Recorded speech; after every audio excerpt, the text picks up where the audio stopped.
सत्संग धीरे धीरे आपके अज्ञान का हरण करता जाता है, आपकी मूढ़ मान्यताओं पर प्रहार करता जाता है, आपके पूर्वाग्रह छीनता रहता है, आपकी हठ धार्मिकता, आपकी जिद, आपके बहुत से भ्रम टूटते जाते हैं, आप में संशय छिन्न भिन्न होते जाते हैं और फिर आप रह जाते हैं।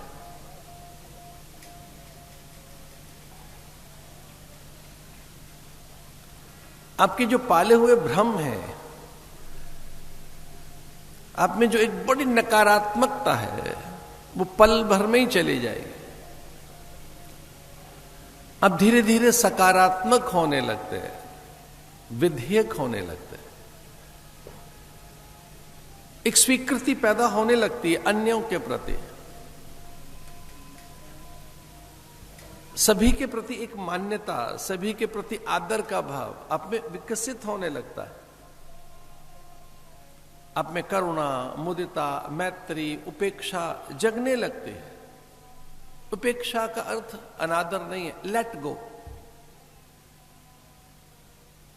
अरे छोड़िए, जो है निंदनीय है, त्याज्य है, अग्राही है, अमान्य है, अपूज्य है, जिसके किसी एक दुर्गुण के कारण आप उसके प्रति घृणा कर रहे हैं,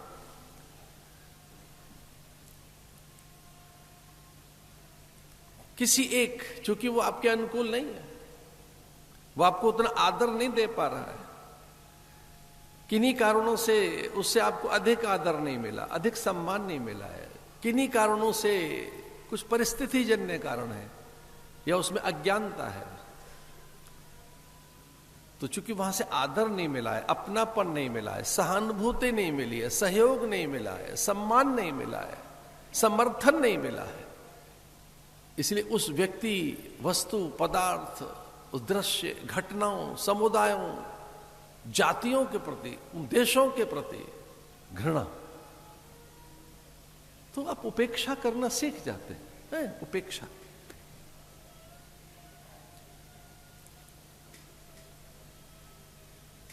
एक स्वीकृति आपके मन में पैदा होने लगती है, आपके मन को विशाल बनाती है, कथा ये हृदय को विशाल बनाती है, ये उतना ही औदार्य आप में पैदा करती है जितना औदार्य ईश्वर में है। ऐसो को उदार जगमा ही, बिनु सेवा द्रवय दीन पर, राम सर इसको नहीं। उतना औदार्य लाइए, उससे मिलना है ना, उसे समझना है, तो वैसी उदारता तो लाओ, उतनी करुणा तो पैदा हो आप में। तो जो बहुत छोटापन है, क्षुद्रता है, संकीर्णता है, न्यूनता है, कहीं अटके बैठे हैं, उस अटक को निकालती है कथा।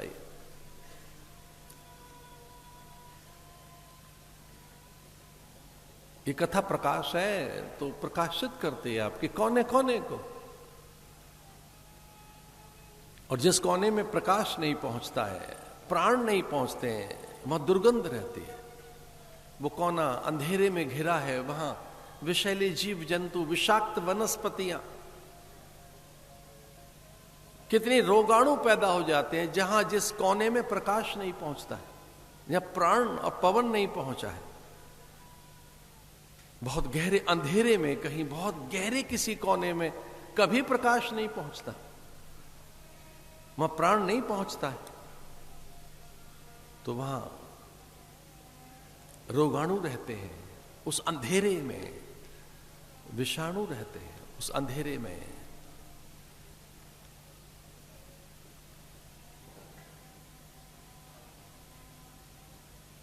नकारात्मकता रहती है।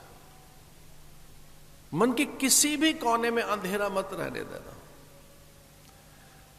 अपने भीतर कहीं भी नकारात्मकता मत रहने दो, निषेध मत रहने दो, न्यूनता मत रहने दो, खालीपन मत रहने दो।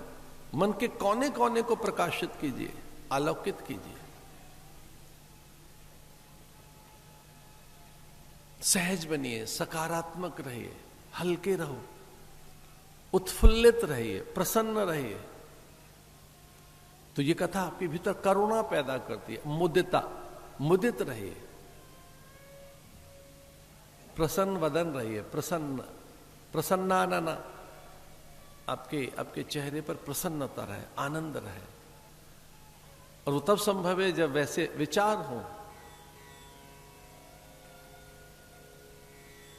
तो जो खिन्न मानसिकता है, जिस मनोस्थिति में जहां खिन्नता है, जो मनोदशा ऐसी हमारी जो बहुत व्याकुल रहते हैं, जिस मनस्थिति में हम, तो उस मनस्थिति को ठीक करती है, मनोदशा को, ये अंतर को प्रकाशित करती है, अंतर में संतोष पैदा करती है, बनाती है। क्योंकि सत्यनारायण की कथा है, सच्चिदानंद की कथा है, ईश्वर की कथा है। इस कथा में ईश्वर ही है, ये भगवान का वांग्मय स्वरूप है। ये कथा भगवान ही है, तो इसका फल स्वयं भगवान है।